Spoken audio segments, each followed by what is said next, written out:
신명기 20장 1절부터 9절 말씀. 내가 나가서 적군과 싸우려 할 때에 말과 병거와 백성이 너보다 많음을 볼지라도 그들을 두려워하지 말라. 애굽 땅에서 너를 인도하여 내신 내 하나님 여호와께서 너와 함께 하시느니라. 너희가 싸울 곳에 가까이 가면 제사장은 백성에게 나아가서 고하여 그들에게 말하여 이르기를 이스라엘아 들으라. 너희가 오늘 너희의 대적과 싸우려고 나왔으니 마음에 겁내지 말며 두려워하지 말며 떨지 말며 그들로 말미암아 놀라지 말라.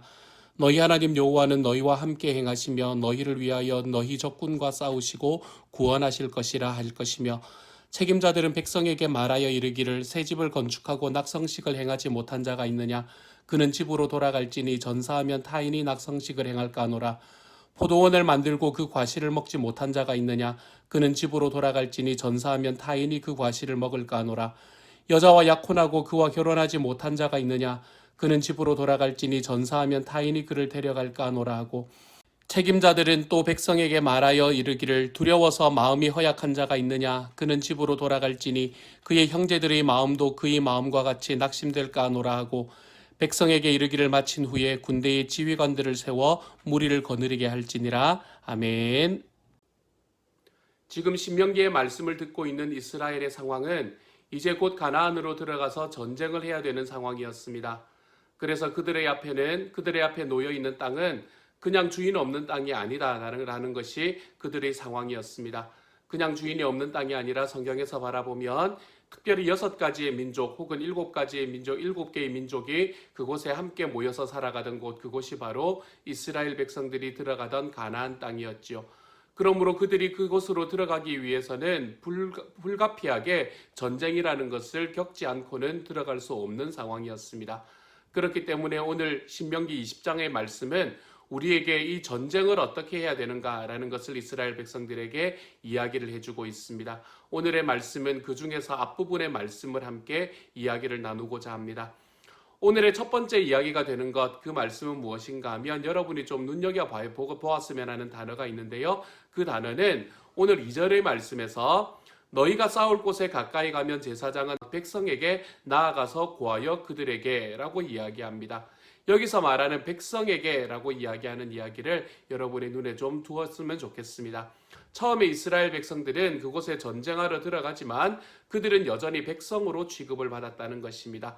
그리고 난 다음에 이런저런 일들을 다 거치고 난 다음에 9절의 말씀에서 무엇이라고 말하나 하면 백성에게 이르기를 마친 후에 군대의 지휘관들을 세워 무리를 거느리게 할지니라 이렇게 말합니다. 다시 말해서 여기서 군대가 되었다는 것이지요. 이스라엘 백성들이 행하는 일, 이스라엘 백성들이 살아가는 삶 속에서는 이러한 2가지의 이 단계들이 있었다는 것입니다.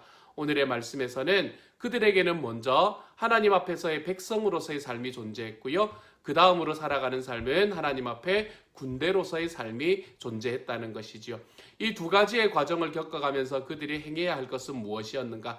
이것을 우리에게 이야기를 해주고 있습니다. 다시 말하면 하나님의 군사가 되기 위해서는 우리는 어떠한 단계를 거쳐가야 되는가라는 것에 관한 이야기를 오늘의 말씀은 우리에게 해주고 있지요.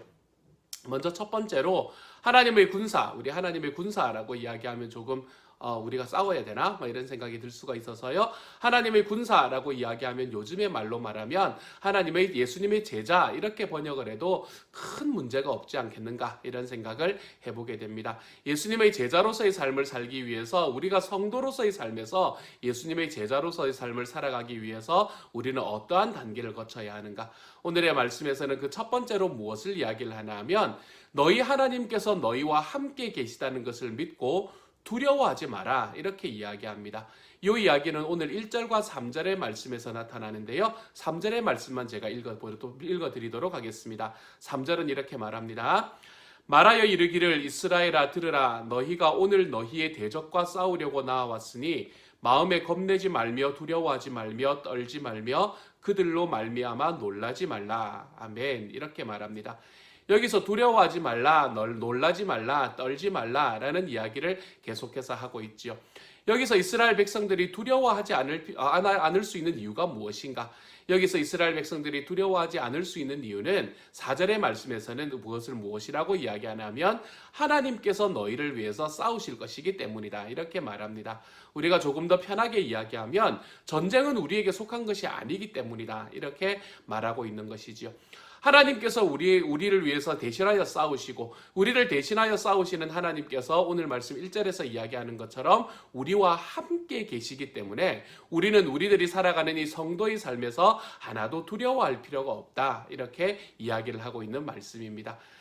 히스기야의 말씀이 생각이 났습니다. 히스기야가 역대하 말씀에서 이야기하는 역대하 32장 7절에서 8절의 말씀에서 우리에게 이것과 굉장히 비슷한 이야기를 해줍니다. 히스기야는 이때에 아수르라는 나라, 아시리아라는 나라가 자기 나라를 쳐들어오는데 이 아시리아라는 나라는 너무나 강력해서 그 주변에 있던 어떤 나라도 이 나라와 싸워서 승리한 적이 없는 그런 나라였습니다.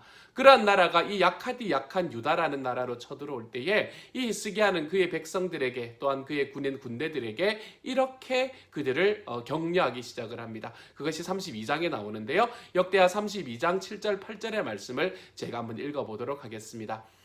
굳세고 담대하여야 한다. 아시리아의 왕이나 그를 따르는 무리를 보고 두려워하거나 놀라지 말아라. 우리와 함께 계시는 분은 아시리아의 왕과 함께 있는 자보다 더 크시다. 아시리아의 왕에게 있는 것이라고는 군대의 힘뿐이다. 그러나 우리에게는 우리를 도우시고 우리를 대신하여 싸우시는 주 우리의 하나님이 계신다. 백성은 유다 왕 히스기야의 말을 듣고 힘을 얻었다. 아멘. 여기서도 이야기하는 말씀이 무엇인가 하면 아시리아 그들이 아무리 강하다고 하더라도 그들에게 있는 것은 군대일 뿐이다. 그리고 그 군대가 가지고 있는 모든 힘보다 우리와 함께 계시는 하나님의 능력이 더욱 크다. 지금 히스기야는 이것을 백성들에게 이야기하고 있고요. 그 이야기를 통해서 백성들이 힘을 얻고 있는 내용을 볼 수 있게 되는 것이지요. 우리의 하나님께서는 자기의 이름을 원래부터 이야기하실 때부터 모세에게 당신의 이름이 무엇입니까? 라고 이야기하는 그 모세에게 자기의 이름을 이야기하실 때부터 예수님께서 이 땅에 오셨을 때에 그분의 별명을 거쳐서 그분께서 이 땅을 마지막 사역을 끝내시고 하늘로 올라가실 때까지 바로 그때에 하시던 이야기 모든 것을 다 통틀어서 하나님께서는 우리와 함께 계시는 분이다 라는 이름으로 역사하고 그렇게 활동하시는 분이십니다. 이 하나님께서 우리와 함께 계시는 분이시고 이 하나님께서 역사의 주인이신 분이시기 때문에 우리는 우리들의 삶 속에 있는 어떠한 것들 속에서도 이제는 더 이상 두려워할 필요가 없게 되었습니다.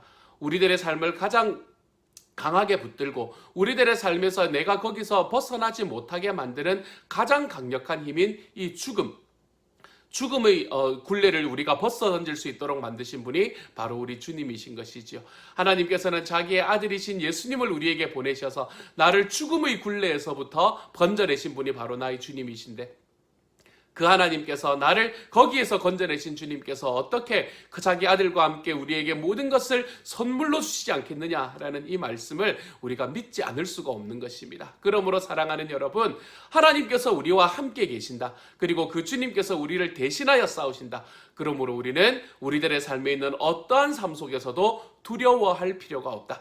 이렇게 두려워하지 않는 마음, 하나님께서 나와 함께 하시기 때문에 두려워하지 않는 마음을 가지고 나아가는 삶, 이러한 삶으로 나아가는 것이 바로 성도가 가진 특권입니다. 사랑하는 여러분, 오늘 하루 저와 여러분이 살아가는 삶은 우리들의 삶에 많은 두려움을 주는 삶입니다. 우리들의 삶에 나타나는 모든 환경들 속에서, 나의 삶에 있는 모든 상황들 속에서 내가 어떻게 이것들을 이길 수 있을까라는 생각이 들 만한 그런 삶들을 우리는 살아가게 될 것입니다. 하지만 기억하십시오, 여러분. 우리들이 살아가는 이 삶 속에서 주님께서 나와 함께 계십니다. 또한 이 삶 속에서 내 주님께서 나를 대신하여 싸워주십니다. 그러므로 두려워하지 마십시오. 놀라지 마십시오. 우리들의 삶에 있는 모든 것들 하나하나 속에 주님의 역사하심을 기억하고 나의 삶에 두려움이 아니라 담대함으로 한 걸음을 걸어내 볼 수 있는 주님의 성도들이 되어 가시기를 우리 주님의 이름으로 축복합니다.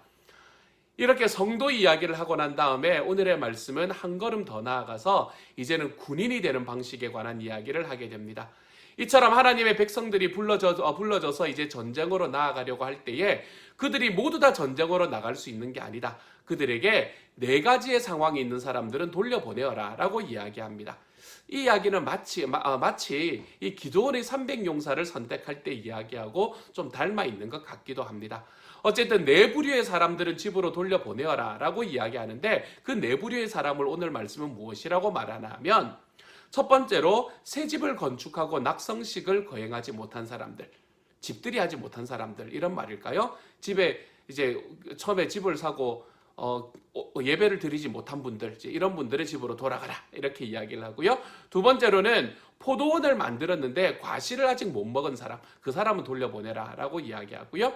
여인과 약혼했는데 아직 결혼을 하지 못한 사람들, 그런 사람들은 집으로 돌려보내라 라고 말하고, 마지막으로 두려워서 마음이 허약한 사람들, 그 사람들도 집으로 돌려보내라. 왜냐하면 그와 함께 있는 사람들을 다 낙심시킬까 한다. 이렇게 이야기를 하고 있습니다.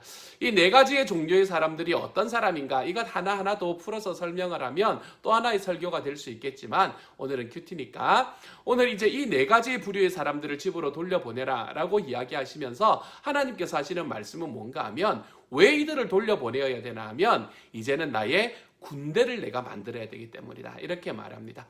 군대를 만드는 사람들 중에서, 하나님의 군대가 되어가는 사람들 중에서 자기의 것에 갇혀서 자기의 것에 너무 빠져서 하나님의 일을 우선시하지 못하는 사람들을 먼저 돌려보내라 라고 이야기하는 이야기이죠. 왜 이렇게 했을까요? 왜 이렇게 했나 하면 이들이 없어도 전쟁에 승리하는 것이기 때문입니다. 사실은 이들이 없어도 승리한다라고 그러면 이들이 필요 없다라는 생각을 하시게 될 수도 있는데요. 그 말이 아니라 이와 같은 강력한 능력 또는 많은 사람, 이런 것들이 없어도 이미 전쟁은 승리하였다는 것입니다. 하나님께서 싸우셨기 때문에, 하나님께서 함께 하시기 때문에 전쟁은 이미 승리했다는 것입니다. 우리가 살아가는 삶도 마찬가지지요. 하나님께서 우리들의 삶에 주시는 그 하나님의 싸움은, 하나님의 영적인 전쟁은 이미 승리한 전쟁입니다. 왜냐하면 예수님께서 우리를 위해서 십자가에 돌아가셨기 때문입니다. 이 승리한 전쟁 속에서 그러면 하나님께서는 왜 우리를 제자 삼으시고 군대 삼으시느냐? 그 이유는 무엇인가 하면 우리를 사용해서 하나님께서 뭔가 특별한 유익을 구하시기 위해서가 아닙니다. 우리에게 제자가 되고 군대가 되라 라고 이야기하는 말씀은 우리를 하나님의 전쟁에 끼워주시려고 그러시는 것이지요. 내가 하나님의 전쟁에 끼워지고 내가 승리한 전쟁에 나의 삶을 얹고 살아가 보면 그 승리에 내가 함께 동참하게 될 것이고, 그 승리에 동참하는 그 과정을 통해서 내가 하나님과의 관계가 더욱더 가까워지고 나의 삶이 더욱더 열매가 있어지는 자리로 나아갈 수 있게 된다는 것입니다. 그러므로 오늘의 말씀이 이야기하는 두 번째는, 하나님의 제자가 된다는 것은 내가 제자가 되어서 주님을 위해서 뭔가를 해드리는 것이 별로 아니라는 겁니다. 주님의 제자가 된다는 것은 내가 주님의 제자가 되기 때문에 이미 이겨 있는 그 주님의 싸움에 동참할 수 있는 자격을 얻게 된다는 것이죠. 그러므로 사랑하는 여러분, 오늘 하루 살아가면서 이 주님의 제자가 된다는 것이 나에게 침이 되지 않는 주님의 사람들이 되기를 소망합니다. 주님의 제자가 되고 군대가 된다는 것이 나의 삶에 더욱더 커다란 능력과 나의 삶에 더욱더 커다란 열매를 맛보게 해주는 길임을 믿고 걸어갈 수 있는 주님의 사람이 되시기를 소망합니다. 그래서 서서 진리의 띠를 띠십시오. 의의 흉배를 붙이십시오. 평화의 복음의 신을 신으십시오. 믿음의 방패를 가지십시오. 구원의 투구를 쓰십시오. 성령의 검을 가지십시오.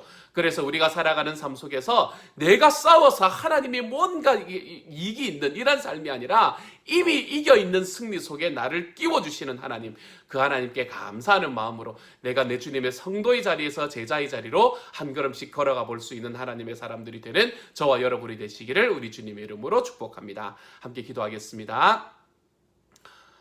모든 삶 속에 우리와 함께 계셔주시니 감사합니다. 주님께서 내 속에 들어오셔서 나와 함께 계시는 순간에 내가 주님의 자녀가 되었고 그것으로 내가 주님의 성도가 되었습니다. 그러므로 우리들의 삶에 두려움이 없게 하시고 내 삶의 실패에 대한 두려움이 없게 하여 주시고, 하나님께서 우리들의 삶에 주시는 그 하나님의 은혜와 능력, 주님이 대신 싸워주심, 그것이 우리들의 삶에 큰 기쁨이 될 수 있는 하나님의 사람이 될 수 있도록 주여 도우시고 인도하여 주옵소서. 오늘 하루 살아갈 때 그래서 주님의 제자로 살아가는 것이 나에게 큰 짐이 되는 것이 아니라 주님께서는 이미 이겨 있는 승리에, 그 승리하는 전쟁에 나를 끼워 주셨음을 기억하고 하나님의 제자로, 예수님의 제자로 살아가는 삶이 더욱 기쁨의 삶이 될 수 있는 우리 모두가 될 수 있도록 주여 도와주옵소서. 모든 말씀 우리 주님 예수님 이름으로 기도드립니다. 아멘.